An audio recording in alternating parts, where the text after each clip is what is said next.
Have you got some great songs but no one is listening? Are you struggling to find your audience? Worry no longer.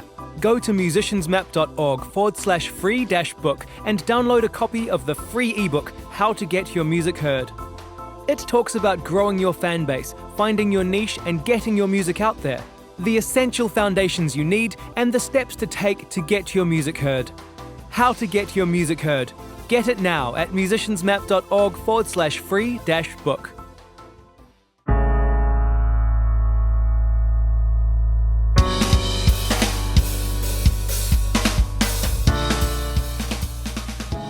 Welcome to the Musician's Map podcast.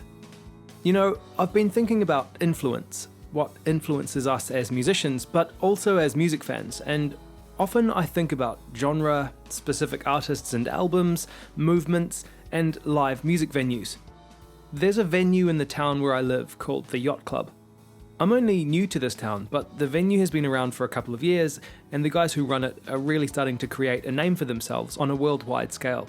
It's reached the point where world-renowned artists are coming to a town which in peak season has less than 4,000 residents, rather than playing major cities of a few 100,000 people, and everyone living here is benefiting so much from these incredible artists and enjoying all the amazing music coming through our small town. And now you're benefiting from it as well, because the Yacht Club attracting awesome artists is how I was able to interview my guest this week, who is someone very special indeed. I'm talking to producer and composer Mark de Clive Lowe. It's tricky to define Mark's music. His recordings are prolific and eclectic. His live performances are like a music production masterclass, creating, improvising, and live sampling on the fly. His gigs flow through a mixture of electronic, jazz, R&B, dance, funk, Latin, world, and multiple other genres. And as a listener, you feel part of the process, dancing, moving, and watching as the music unfolds in front of you. I caught up with Mark the day after his Yacht Club gig with Omar, and we talked about his early years, his progression through genres, jazz, how he started with electronic music, finding his voice, and harnessing the power of expression. We also discuss his gear, his live setup, his preferred hardware and software, live sampling, live producing, signal flow, improvisation, and collaboration. I was born in Auckland. My mum's Japanese. My dad was a Kiwi. I think I started playing piano at age 4 because my dad decided that, come hell or high water, if I have children, they'll all bloody well learn musical instruments. Yeah. He was old school. Yeah. So, age 4 on the piano, doing classical music, doing school, piano competition at school and stuff like that. And then I started wanting to play more jazz because my dad had big band records, like a great vinyl collection. And my older brother was playing a bit of piano. So I wanted to play what he was playing. And my teacher didn't know what to do. He taught Beethoven and Bach, and that was it. Yeah. Boogie woogie wasn't even an option. Yeah. So I kind of had to go my own way and started jumping into different things. And I remember my brother had some songbooks, like a Beatles songbook and a Supertramp songbook and stuff like that. And I just started getting into that stuff. So whatever I could get access to. What sort of age is this? This is 11. Yep. 11, 12. So you'd already had a good 5 or 6 years. Yeah, I could play that. I could play the piano, but I couldn't relate to the expression of playing, Mozart at that time. I remember going into high school in Auckland, and all my friends were into, they're all into Smashing Pumpkins and shit like that, and I could appreciate it, but it didn't resonate with me, and I didn't know why that was. And one day before school, I was maybe 14. My boy Joe walks up to me before school he has Walkman and his earphones and put them on my head. And it was the first album by Guy, which is produced by Teddy Riley. And that was the start of what became New Jack Swing, and it was a whole movement in, urban Black American R&B crossover pop music. Which when I heard that shit, I was like, wow, I can hear this. And in hindsight, I think it's because a lot of it's keyboard based. Yeah. And I didn't relate to the guitar as an instrument, which is why the other stuff didn't resonate as much. So I was just like, wow, this is me. And I got into native tongues hip hop and this is 91, 92, even 1990. I was buying drum machines and keyboards, just started making loops. I didn't know what I was doing. There's no correlation between growing up playing piano and then having keyboards and drum machines and making music. I couldn't make that link, kind of in a intellectual way. Yeah. I was just making loops.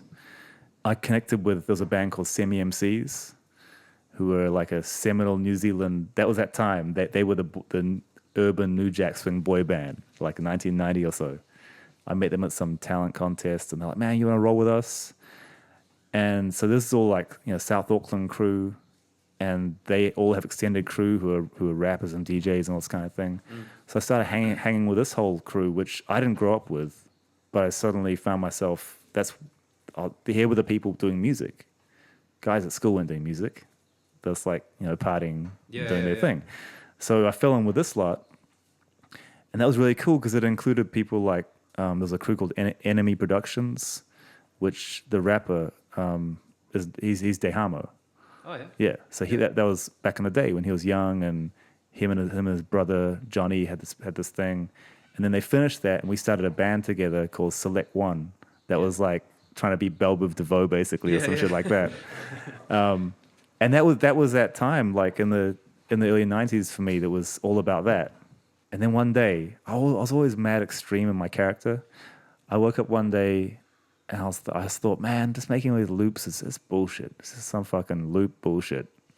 This is not music kind of thing. And I sold all my vinyl, all my keyboards, my drum machines, and it was just piano and Miles Davis and John Coltrane and Herbie Hancock records, and that was it. Yeah. I was just this is my music kind of thing.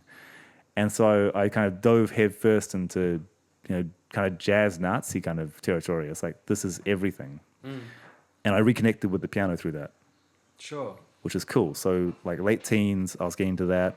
I wanted to live in New York and play with Betty Carter and Art Blakey, jazz legends who were still alive then. Yeah. I ended up going to Japan for my last year of high school, and my host father, so I was half Japanese, so it was cool anyway culturally, but my host dad, he was a Buddhist priest, but he was a jazz fiend. Oh, man. And I didn't know this, right? So I'm 17, I go to Japan kicking and screaming. I wanted to do my senior year in New Zealand and just, fuck around and then chill. Yeah, but you were told to go to Japan. Yeah.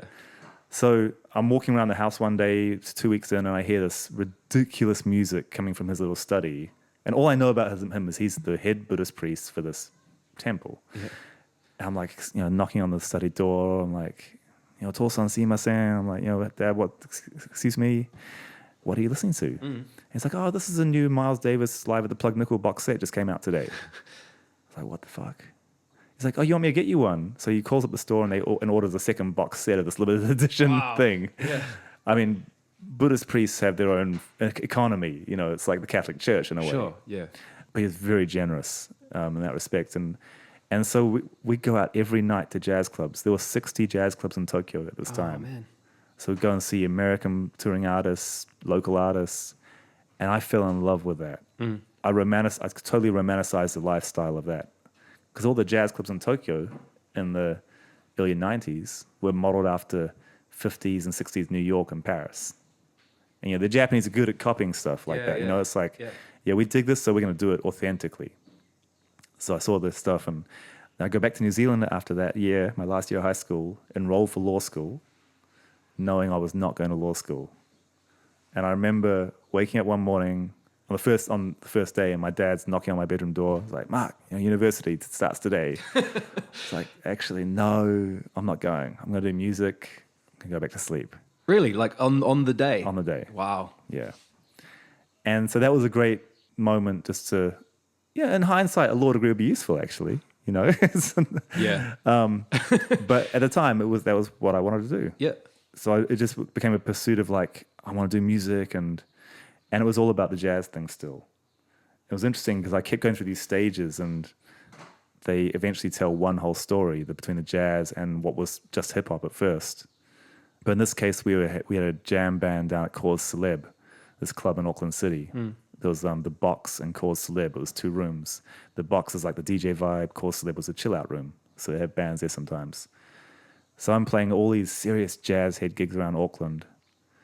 And then once a month, we'd have the jam band gig at Cause Celeb with DJs and two drummers and rappers, and be Nathan Haynes and that crew would come. It was all, we were all young and just in that having fun vibe. Yeah. And it's funny because I remember I was playing a jazz gig in the Auckland Town Hall, on stage, playing this shit, like a serious acoustic jazz thing, and having a thought while I'm playing. It's like, why am I being so serious about this shit when I could be serious about the fun thing we do once a month?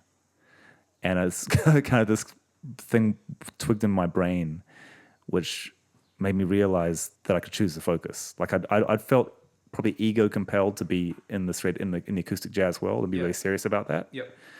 But it was a nice moment to be able to relax and just be like, wait, what do I want to do? What do I want to focus my energy on?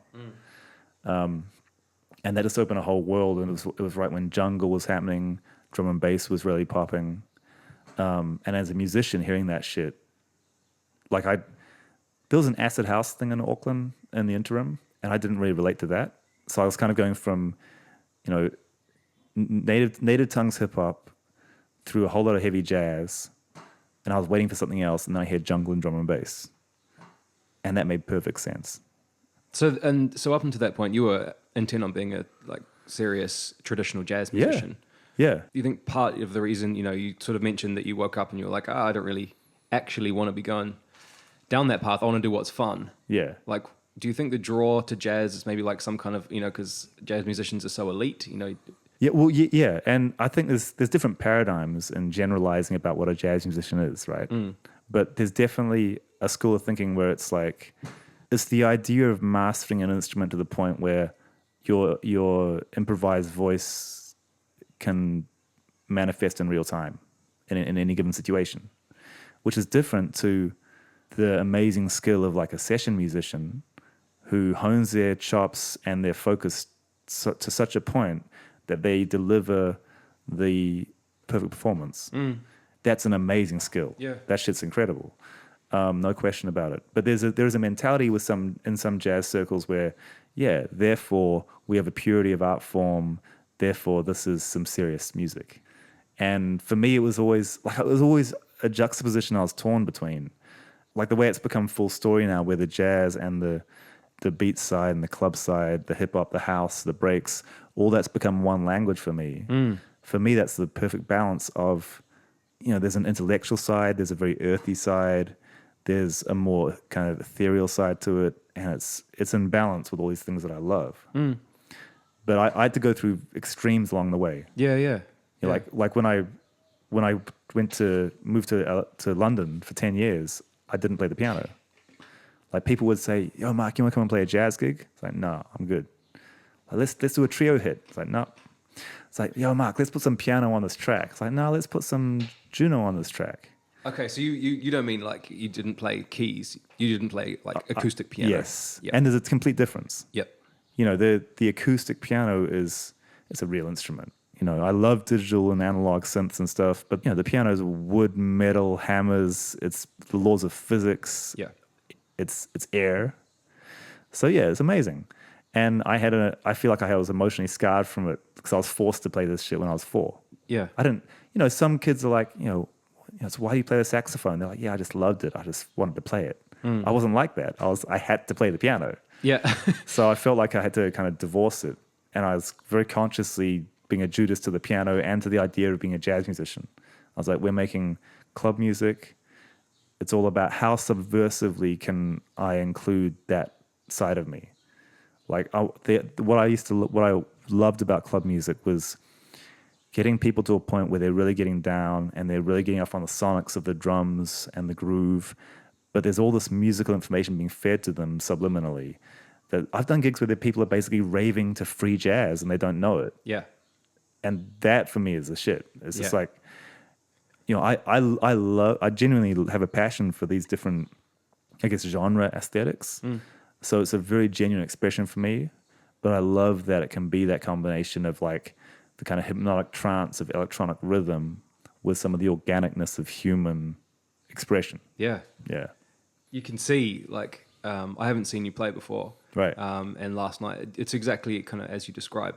My wife and I are sitting there and we both, been musicians for years. And so we were kind of getting off on the rhythm of things, you know, so we're dancing and stuff, but Yeah. getting off even more so on just those crunchy chords Yeah. coming in every now and then, and you go, oof, you know, or like a certain change or something, Yeah. you know, and it's really, really jazzy. But that's also interesting. What I learned that actually through club music was that in club music, every sound is functional. Yeah. No sound is not functioning. In a jazz environment, you could arguably say that some notes are not functional. Okay. Like there's embellishment that supports the expression of a note. Yeah. Like instead of playing one note, you might be playing, you know, a chord leading into it, or a note leading into it, and a note leading out of it, and it kind of sets it in a more organic setting. I think with club music, everything's very specific. Even when people chop samples, the way the sample's chopped is specific, right? Yeah, there's an intention with it that for me, the technology is about keeping that detail. So even if I'm playing organically, I'm still being very conscious about how much I'm playing or how little I'm playing, or that I'm playing something that I'm about to sample. There's a consciousness to that process. So I'm kind of in my head, I'm producing the whole time.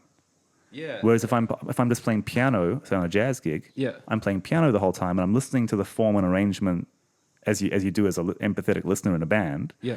But in this setting, I'm fully producing because I'm controlling all the sound. How long did it take you to get to that point? I just got to yesterday. Yeah. I just got to today. I mean, it's a process, and so in 1999, I did a trip around the world, went to London for the first time, met a whole lot of crew there, got very entrenched with the West London scene there, went through Cuba, New York, just all around the world for a year. And I come back and make a diary album, it ended up being an album called 6 Degrees. Yep. So on 6 Degrees, I had an MPC because I'd seen all my boys in London using MPCs and SP1200s and making beats. And all these guys, like, they weren't musically trained, but the way they cut samples and make beats was the hippest shit I'd ever heard. Like, they were doing things a musician wouldn't do, like a traditional musician. So I bought an MPC on my way back to New Zealand. It just had the MPC, the Rhodes, and a synth. And I demoed up this album, just wrote the music, recorded a few friends, the musicians in Auckland on it. Had Andy Morden, Submariner, Jus Langveld, and Chris Chetland from Cog Transmissions. They co-produced kind of a few tracks, helped me with the engineering. Yeah. And then the album came out on Cog. And so touring that, I basically had the drums and the drum patterns pre-programmed in the MPC. I had a live bass player, a live drummer playing kind of second drums to the MPC beats. Yep. Manuel Bundy was on cuts on turntables, and then I had keys as well.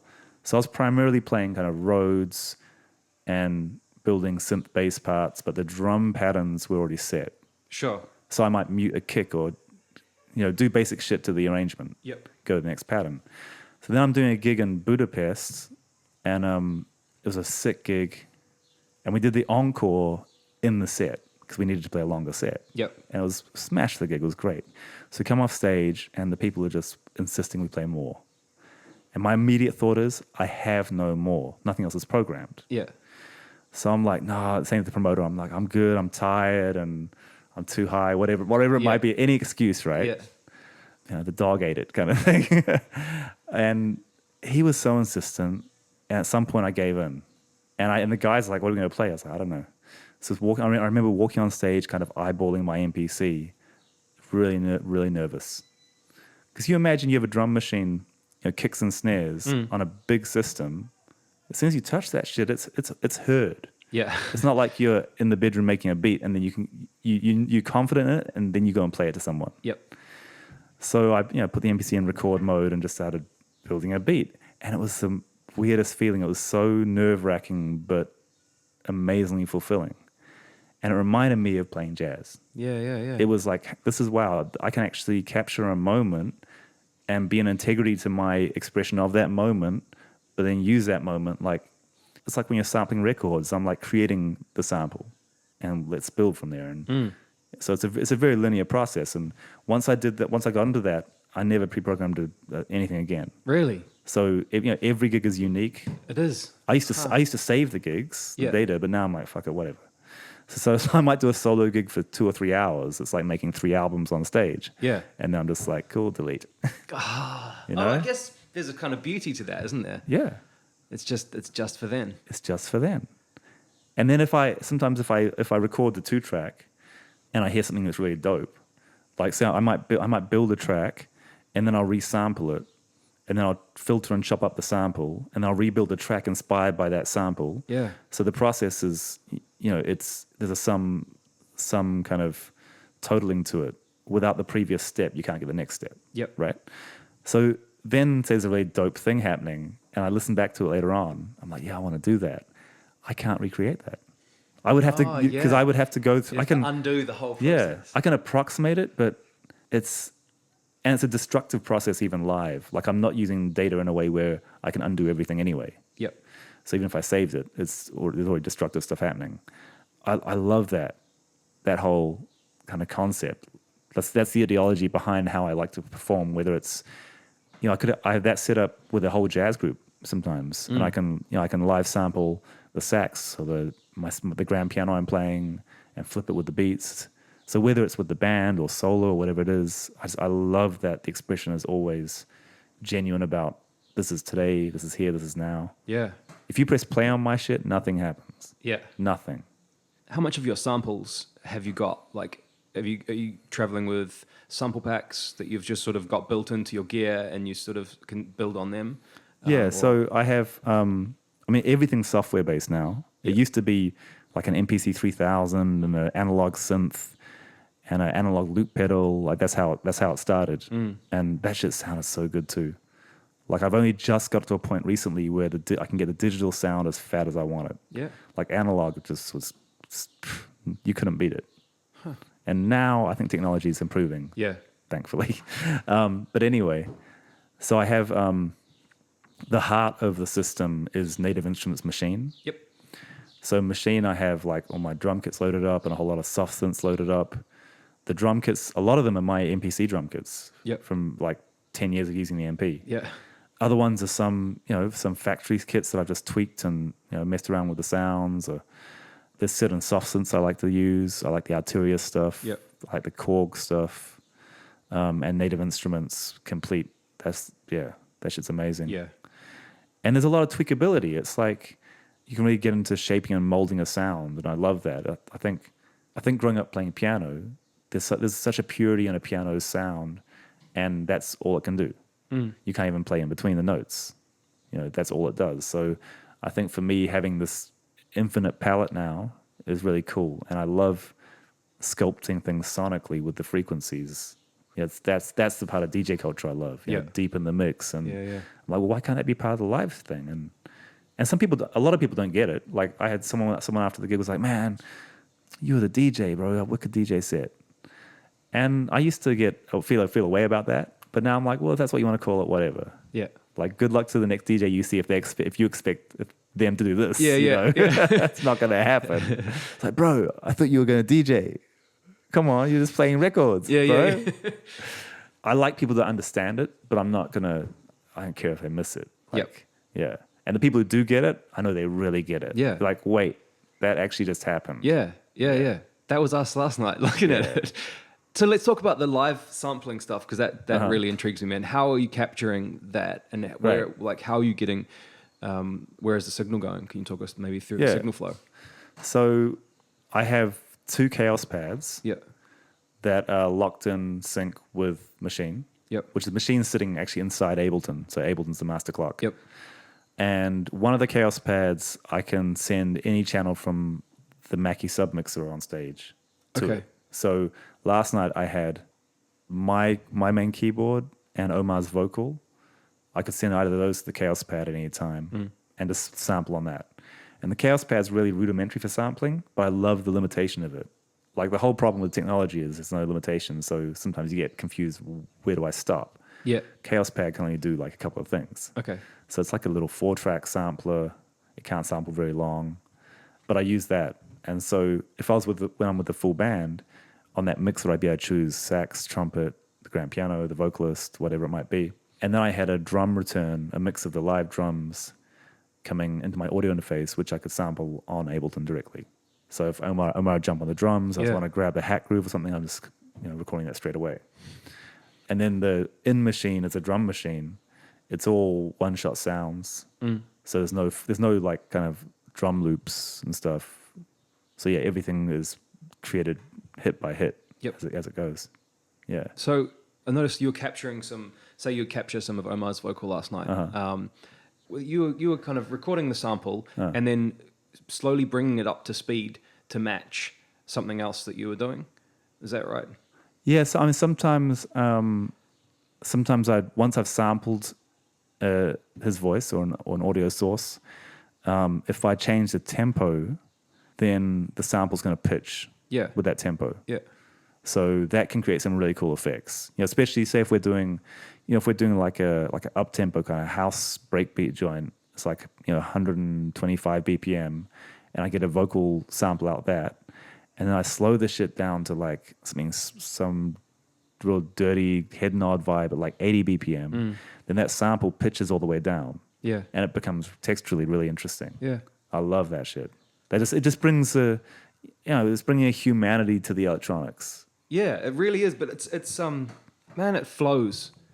There's no kind of like, and that's the end of that song. And now we're going to start a new song. Here's the hook. Yeah. It's just sort of everything is just flowing. It's like the entire gig is like one sort of movement. That's the DJ shit I love. That's what I love about DJing. Yeah. And so that's when someone says, "Oh, good DJ set, bro." Like, mate, that's almost a compliment. It's like if you thought I was just DJing, cool. Yeah, yeah. After I sweat bullets for you. So are you touring with loads of your own gear, or are you getting gear at each venue? How does that work? I have a Mackie mixer and 2 keyboards supplied each gig. Yep. And like some hardware, tables, stands and stuff. Yep. Everything else I travel with. So Chaos pads, USB controllers, loads of cables, power adapters. Yeah, it's a pretty intensive setup. Like, it's challenging when there isn't a lot of setup soundcheck time. So festivals are difficult. So now I've learned to be like when we do Explore this weekend, I'm going to be there 2 bands before us, side of stage with a table, getting everything set up, praying that the stage crew are cool enough to carry the shit on stage for me. And yes, I've got to be prepared in advance. Yep. But it's worth it for me. It's like it's the minimum amount of gear I need to do what I want to do. Like any thought I have musically, I can create. Yep. And in a form that I know how to control and shape. It's really, I mean, the feeling's amazing when it's in flow. And like last night was like that. It's like technology isn't always perfect. It has glitches and stuff. So when it's all running smoothly, which it was last night, and I'm like, I can trust the technology tonight. The sound is good. The vibe is good. Then it's just play. It's like just chucking shit around for me, playing. Playing Tetris like really fast. Yeah. I love that. You've collaborated with tons of people. Yeah. How do you kind of find collaborators? Usually it's just someone who likes music, and it's like, well, let's make music. Yeah. When I went to London, I had one phone number. It was Dave Angel. He's a techno DJ from the UK. And Dave was in Auckland playing a gig, and he came to this bar I was playing at, Deschler's. And we went in playing. We were on break. And I had a Fender Rhodes there. So Dave walks in the bar. He's like, "Oh, who's that?" So that's mine. It's like, "Oh, man, here's my number. If you're ever in London, give me a call." Didn't even hear me play, right? Just because you had a Rhodes. Just because I had a Rhodes. So 5 years later or so, I'm in London. I'm like, wait, I've got that guy's number. So I give him a call. And he's like, "Oh, yeah, come down to Swindon where the studio is and let's connect." And we talked about later on, it's like, on the phone, he had no fucking clue who I was. Yeah. And then when we saw each other at the train station, it's like, "Oh, yeah." So we just made a track that day. It's like, well, let's make some music. And then I caught up with Nathan Haynes, who was living over there at the time. And he introduced me to Phil Asher, who's a dope producer in West London, part of this whole West London community of producers. And I just started doing keyboard sessions with them. It was just like, let's make music. And it was never a question of like, how much am I getting paid or whatever. I was just so happy to be there. Yeah. Let's create. Yeah. Like I loved the music they were making, this mix of, funk, house, breaks, jungle, jazz, all this shit mashed together. And I could hear how I could contribute to it musically. So collaboration was just how it happened. Like I was, they especially because the roles were pretty clear. They'd be doing beats and production. I'd provide keyboards. And then when I started doing my own production and getting more into MP and beat making and stuff, then I was collaborating more with vocalists and other musicians. And a lot of that came about just through chance. I mean, I got invited to a jam session one day. I was super sick, went down, and Pino Palladino was on bass. I'd just seen D'Angelo's Voodoo tour, so I knew that record backwards, so I knew Pino's shit from that and everything else he'd done. And we got along so well at the jam session. I ended up doing a band for 2 months, and he'd just be in the neighborhood. He'd knock on the door. He'd have his bass with him. Guess we're doing music today. Yeah. And so I mean, at this point, it comes down to I'm fortunate to have people. A lot of people dig what I do. Yep. Especially musicians, actually, and a lot of vocalists. I think there's something they can relate to, which is, there's points they can relate to stylistically, but it's put together in a slightly different way. So there's an interest to that. And then jazz musicians love it because they usually play in a club to a whole lot of people stroking their chins in their chairs. And I'll play the same kind of gig my way in a club with people raving and getting down and capoeira circles breaking out and all this shit. It's like, of course musicians want to play my gig, And I love that because I get to play with musicians I grew up loving. And, I'm the MD for Harvey Mason's band.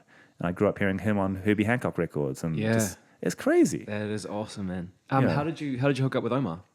I did a remix for him back in about 10 years ago. One was Joints. And then he did a collaboration on one of my albums, a song called Get Started. And so we had this kind of studio kind of relationship. And we talked about doing something live. It just hadn't happened. And then I was in Spain at this little club talking to my boy who ran it. I was like, man, I really want to do this thing with Omar. And I knew he couldn't do it because his club was too small. But he said, well, let's do it.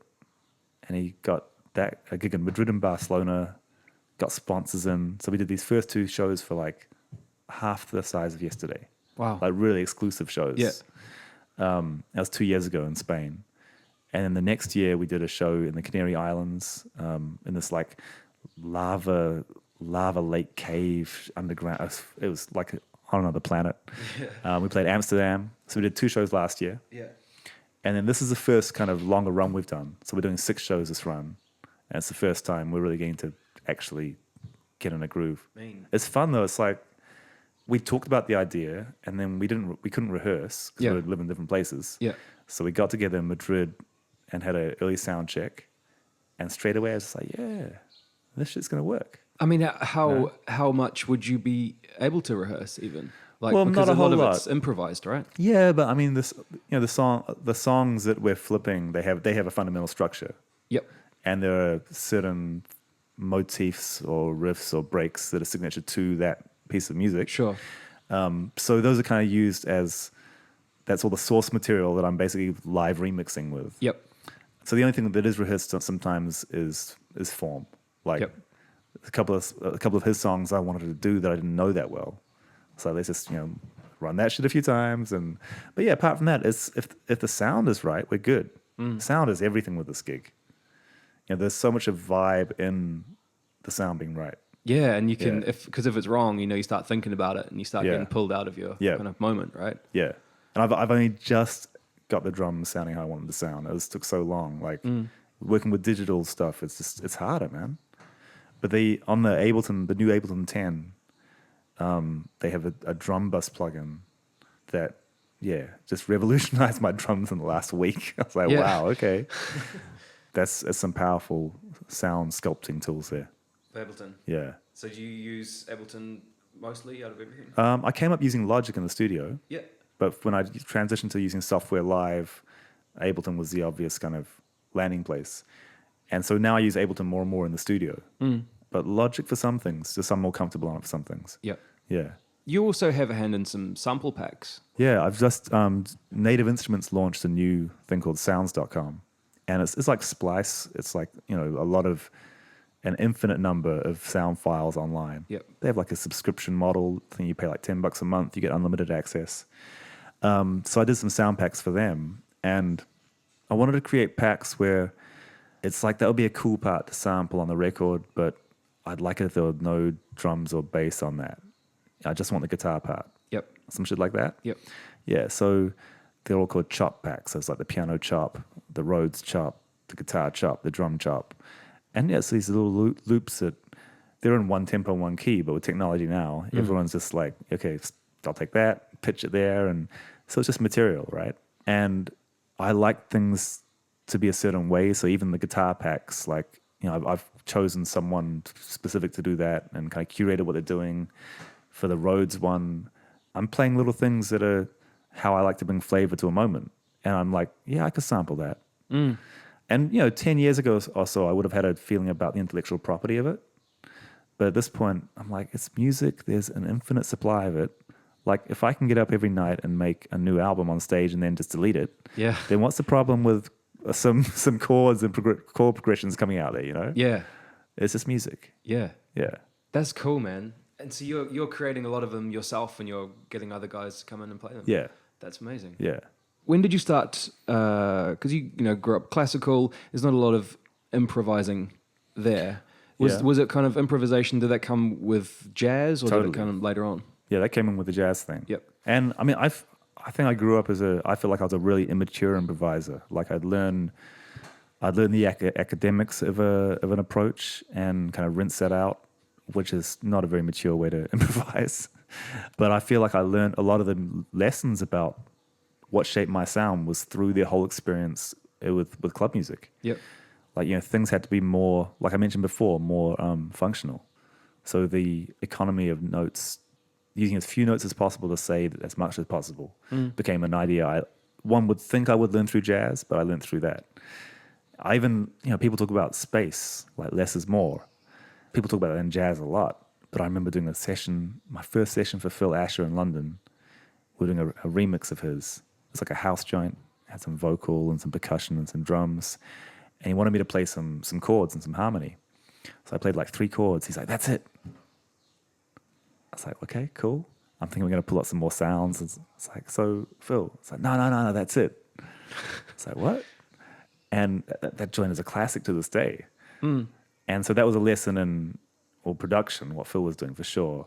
But just the idea of less is more. Yeah. It's like, well, if you don't need it all, fucking, why? Yeah. Yeah.